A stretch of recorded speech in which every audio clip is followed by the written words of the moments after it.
नमस्कार। पिछले वीडियो में हम हर्डमानिया के ऑर्गन सिस्टम के बारे में बात कर रहे थे और पिछला जो ऑर्गन सिस्टम पढ़े थे उसमें रेस्पिरेटरी सिस्टम था और एक्सटर्नल स्ट्रक्चर थी उसकी, डाइजेस्टिव सिस्टम पढ़ चुके थे उसके बारे में हम। आज जो टॉपिक है वो है ब्लड वेस्कुलर सिस्टम। ब्लड यदि वेस्कुलर सिस्टम की बात करते हैं हम, इसका जो है एक ट्रांसफर सेक्शन यहाँ पर दिया गया है। ये जो है ब्रेंकियल साइफन है और ये है एट्रियल साइफन, ये मुंह कह सकते हैं, और ये जो है हम क्लोएका वाला रीजन है। ठीक है, यदि हम इसके ब्लड वेस्कुलर सिस्टम की बात करते हैं तो इसमें दो इसके मुख्य भाग होते हैं, हार्ट है और ब्लड वेसल्स हैं। हार्ट और ब्लड वेसल्स की बात करते हैं, यहाँ पर यदि हम देखेंगे, इस जहाँ पर मैं ये दिखा रहा हूँ इस जगह देखिए, ये डॉटेड दिखाई दे रहा है, ये इस तरह से ये डॉटेड दिख रहा है यहाँ पर, यहाँ से और यहाँ तक, ये यहाँ से और यहाँ तक। ये डॉटेड इसलिए दिखाया है क्योंकि ये अपर सरफेस है, ऊपर वाली सरफेस है, ये नीचे की तरफ है, यानी कि इनके पीछे की तरफ ये हार्ट छुपा हुआ है। ये जो हिस्सा है ये वेंट्रल हिस्सा है, ये जो हिस्सा है ये डॉर्सल हिस्सा है, हम पहले पढ़ चुके हैं। और ये वाला जो हिस्सा है लेटरल है। तो लेटरल जो हिस्सा है उसमें ये राइट हैंड की तरफ ये उस तरफ मौजूद रहेगा, ऊपर की तरफ गोनेड होंगे और गोनेड्स के नीचे की तरफ ये जो है हार्ट पाया जाएगा। हार्ट जो है पेरिकार्डियम नामक जो झिल्ली होती है उससे ये घिरा हुआ रहता है। यदि इसका हार्ट को हम सेक्शन काट के देखें तो ये जो यहाँ पर डायग्राम दिखाई दे रहा है ये हार्ट का सेक्शन है। इसमें यदि देखेंगे तो ये जो इनर ट्यूब है ये तो है हार्ट, और ये जो बाहर वाली संरचना है, बाहर वाली लेयर है, ये है पेरिकार्डियम। ये पेरिकार्डियम द्वारा घिरा रहता है और एक कनेक्टिव टिश्यू द्वारा, एक फ्लैप जैसी संरचना द्वारा ये पेरिकार्डियम से अटैच भी रहता है, मतलब कि ये फ्री नहीं होगा, ये इसके साथ नीचे की तरफ से ये जुड़ा हुआ होगा। ये तो हो गई हार्ट की बात। अब आते हैं ब्लड वेसल्स की बात करते हैं। यहाँ पर ब्लड वेसल्स में इसमें 4 प्रकार की ब्लड वेसल्स पाई जाती है। एक है वेंट्रल एयोटा, मैं अभी बता दूंगा कहाँ कहाँ है। दूसरी है डॉर्सल एयोटा, तीसरी है ब्रेंकियो विसरल कार्डियो ब्रेंकियो विसरल, और चौथी है कार्डियो विसरल। देखो, पहला है वेंट्रल एयोटा। हमने कहा कि वेंट्रल सरफेस पर, ये वाली वेंट्रल सरफेस है और यह यहाँ पर जो दिखाई दे रही है, ये जो दिखाई दे रही है इस यहाँ से यहाँ तक, ये पूरी, ये जो दिखाई दे रही है ना अंदर वाली, ये है वेंट्रल एओर्टा, ये पूरी वेंट्रल एओर्टा है। और ऊपर वाली जो दिखाई दे रही है डार्क कलर में, ये है डॉर्सल एओर्टा, ये है डॉर्सल एओर्टा, ध्यान से देखना। अब डॉर्सल एओर्टा पीछे की तरफ, ये यहाँ पर, यहाँ ख़त्म हो जाती है डॉर्सल एओर्टा, और इसके बाद जो इसका पीछे वाला जो हिस्सा होता है वो कहलाता है ब्रेंकियोविसरल वेसल्स, जो हम कह रहे हैं ना ब्रेंकियोविसरल। ये जो ब्रेंकियोविसरल है, ये ब्रेंकियोविसरल, इसका ये पीछे वाला जो हिस्सा होता है वो ब्रेंकियोविसरल कहलाता है। ठीक है, इस तरह से कार्डियोविसरल। कार्डियोविसरल की बात करते हैं तो जो हार्ट से, ये जो हार्ट है इधर दिख रहा है, ये हार्ट, इस हार्ट से जो निकल रहा है, इस हार्ट से जो निकलने वाली है, हार्ट को जोड़ने वाली जो संरचना है या वसल है वो कहलाएगी, ये देखो यहाँ से कार्डियोविसरल वेसल। ये हार्ट है, हमने कहा ये डॉटेड जो है ये वाला हार्ट है, दिख रहा है ना, ये हार्ट है, और हार्ट के जो पीछे वाली जो रीजन है वो कार्डियोविसरल वेसल कहलाती है। तो ये 4 इसकी जो है मुख्य वेसल्स होती हैं। अब बात करते हैं हम इसका सर्कुलेशन की। सर्कुलेशन की यदि बात करेंगे तो सर्कुलेशन, ये सर्कुलेशन है यहाँ पर। अच्छा, ब्लड की कंपोजिशन की बात कर लेते हैं। ब्लड जो है इसका ट्रांसपेरेंट होता है, हाइपरटोनिक होगा, समुद्री जो पानी है उससे ये हाइपरटोनिक होता है, और इसमें कुछ कलरलेस अम्बॉइड ल्यूकोसाइट्स पाई जाती हैं, कुछ कलर्ड कार्पसल्स पाई जाती हैं, और इसमें विशेष प्रकार की कोशिका पाई जाती हैं जिनको कहते हैं वेनेडोसाइट्स। ये जो वेनेडोसाइट्स हैं ये वेनेडियम, इनके अंदर वेनेडियम जो है एलिमेंट पाया जाता है, वेनेडियम जो धातु है वो पाई जाती है इसमें। ये एक विशेष प्रकार की कोशिकाएं होती हैं जो वेनेडियम का संग्रहण करती हैं, एक तरह से कहा जाए। ठीक है, अब आते हैं ब्लड सर्कुलेशन की बात है। ये जो पिछला डायग्राम है ये यहाँ इसलिए मैंने दिखाया ताकि आपको सर्कुलेशन समझ में आ जाए आसानी से। ठीक है, सर्कुलेशन की बात करते हैं तो इसमें ब्लड सर्कुलेशन जो होता है रिजर्व पेरिस्टाल्टिक मूवमेंट होता है, इसमें रिजर्व रिवर्स पेरिस्टाल्टिक जो सर्कुलेशन होता है, इसका क्या मतलब होता है ये बताता हूँ मैं। और ये जो रिवर्स पेरिस्टाल्टिक है ये रेगुलर इंटरवल में रिवर्स होता रहता है, यानी कि बाई डायरेक्शनल होगा। एक बार कुछ समय के लिए ये एक तरफ ब्लड का फ्लो करेगा और थोड़ी देर बाद ही ये कुछ समय के लिए रिवर्स फ्लो करेगा ब्लड का। तो इसमें दो तरह का जो है ब्लड सर्कुलेशन होता है, वेंट्रोडोर्सली और दूसरा है डोर्सो वेंट्रली। नाम से पता चल रहा है वेंट्रोडोर्सली। वेंट्रोडोर्सली का मतलब है कि वेंट्रल सरफेस से जो ब्लड फ्लो डोर्सल सरफेस की ओर होगा। इस दौरान क्या होगा, ऑक्सीजनेटेड ब्लड बहेगा। ठीक है, तो इसमें क्या होगा कि वेंट्रल अयोटा से निकलने वाली जो वेंट्रल अयोटा मतलब ब्रैंकियल जो यहाँ पर वेसल्स हैं, ये जो ब्रैंकियल देखो पेरी फेरेंजियल वेसल्स है। ठीक है, और ये पेरी फेरेंजियल वेसल्स जो होती हैं ये चूंकि फेरिंग्स के चारों तरफ होंगी और फेरिंग्स जो होती है उसमें वहाँ पर क्या होगा कि जो गैसियस एक्सचेंज होगा, गैसों का आदान प्रदान होगा। यहाँ की यहाँ पर जो ब्लड होगा वो ऑक्सीजनेटेड होगा। ठीक है, कार्बन डाइऑक्साइड यहाँ फेरिंग्स में जो पानी आया है उसमें डाल दी जाती है और वहाँ से उस पानी से ऑक्सीजन ब्लड वेसल में ले ली जाती है। तो ये जो ब्लड है ये ऑक्सीजनेटेड ब्लड है।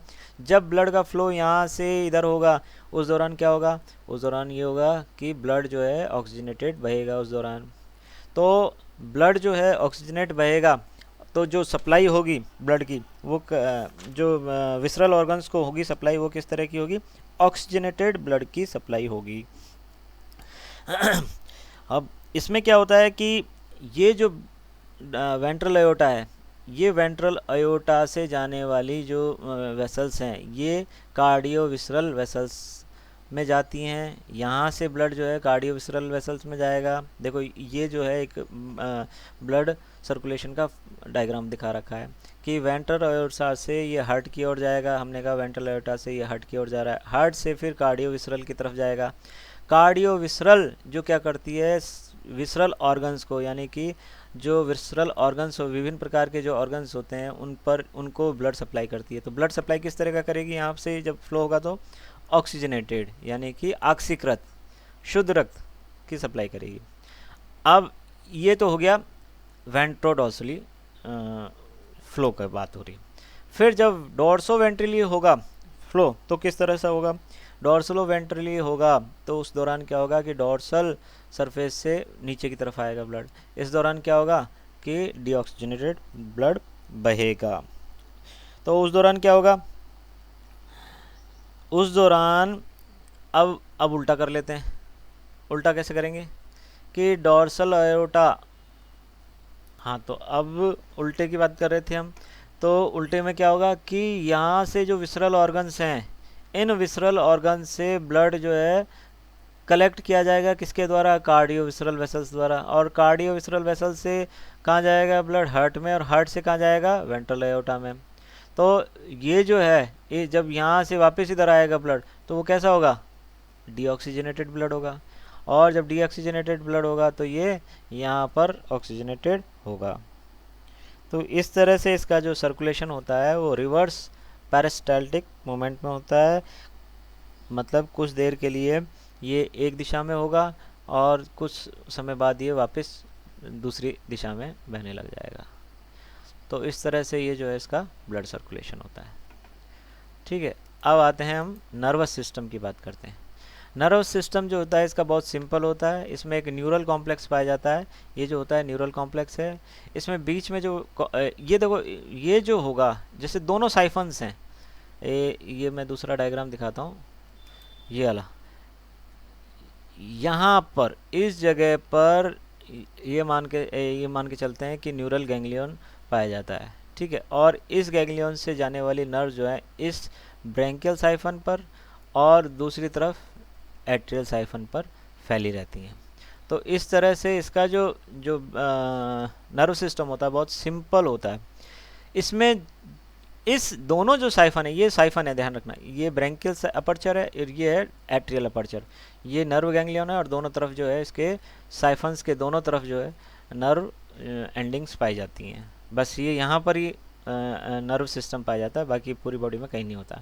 इसमें कुछ सेंस ऑर्गन्स भी पाए, हाँ इसमें कुछ सेंस ऑर्गन्स भी पाए जाते हैं। जो ये सेंस ऑर्गन्स हैं ये क्या होंगे, ये भी यहाँ पर साइफन्स के चारों ओर मौजूद होंगे। ठीक है, तो ये जो सेंस ऑर्गन पाए जाते हैं ये होंगे टैंगो रिसेप्टर। टैंगो रिसेप्टर का मतलब है टच सेंसिटिव, यानी कि स्पर्श के प्रति संवेदी होते हैं। फोटो रिसेप्टर होते हैं यानी प्रकाश के प्रति संवेदी होते हैं। रियो रिसेप्टर होते हैं यानी कि जो वाटर करंट है उसके प्रति सेंसिटिव होते हैं। थर्मो रिसेप्टर होते हैं, थर्मो रिसेप्टर का मतलब है कि ताप के प्रति संवेदनशील होते हैं। कीमो रिसेप्टर्स होते हैं, कीमो रिसेप्टर्स का मतलब है ये किसी भी केमिकल जो है उसके प्रति संवेदनशील होते हैं। अब बात करते हैं रिप्रोडक्टिव सिस्टम की।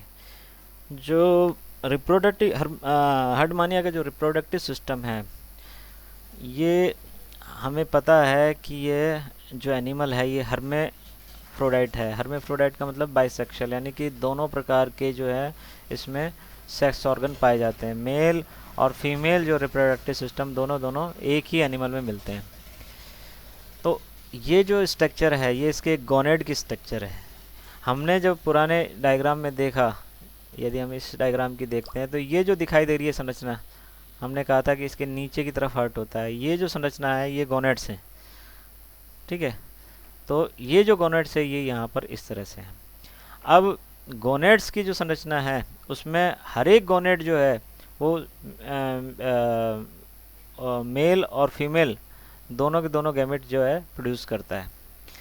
ये जो गोनेड है इससे दो गोनोडक्ट निकलती हैं। हर एक गोनेड से दो देखो, गौर से देखेंगे तो हर एक जो है गोनेड से हर एक गोनेड जो है इनका लोब, उससे हर एक से दो गोनोडक्ट निकल रही है। ये गोनोडक्ट, एक जो गोनोडक्ट है वो कहलाती है ओविडक्ट, और जो दूसरी गोनोडक्ट है वो कहलाती है स्पर्मीडक्ट। एक ओविडक्ट और दूसरी स्पर्मीडक्ट। जो स्पर्मीडक्ट है आगे जाकर ये थोड़ी सकड़ी होती है, और जो ओविडक्ट है वो जो है थोड़ी सी चौड़ी होती है, लार्ज होती है, बड़ी होती है। ठीक है, तो ये एक जो है इसका गोनेड्स की जो संरचना है। अब इसमें जो है फर्टिलाइजेशन, क्रॉस फर्टिलाइजेशन होता है। चूँकि इसमें दोनों जो सेक्सेस मेल और फीमेल मौजूद होने के बावजूद भी इसमें जो है फर्टिलाइजेशन किस प्रकार का होगा, क्रॉस फर्टिलाइजेशन। सेल्फ फर्टिलाइजेशन नहीं होगा, यानी कि खुद के जो मेल स्पर्म है वो ओवम को फर्टिलाइज नहीं करते हैं, ये किसी दूसरे जो है हर्डमानिया को ये फर्टिलाइज करते हैं। तो ये कैसा होता है, ये क्यों होता है, तो इसका कारण ये है कि इसमें प्रोटोएंड्रस जो है, प्रोटोगाइनस जो है इसमें अवस्था पाई जाती है। प्रोटोगाइनस का मतलब यह है कि इसमें जो ओवेरियन जो पार्ट है, ओवेरियन जो लोब है वो पहले डेवलप हो जाते हैं, और जो ओवम है वो पहले रिलीज कर दिए जाते हैं। इसलिए जो है ये क्रॉस फर्टिलाइजेशन कर पाते हैं। तो ये जो है पूरे हर्डमानिया के आंतरिक और बाह्य संरचना के बारे में हमने पढ़ा। Thank you very much.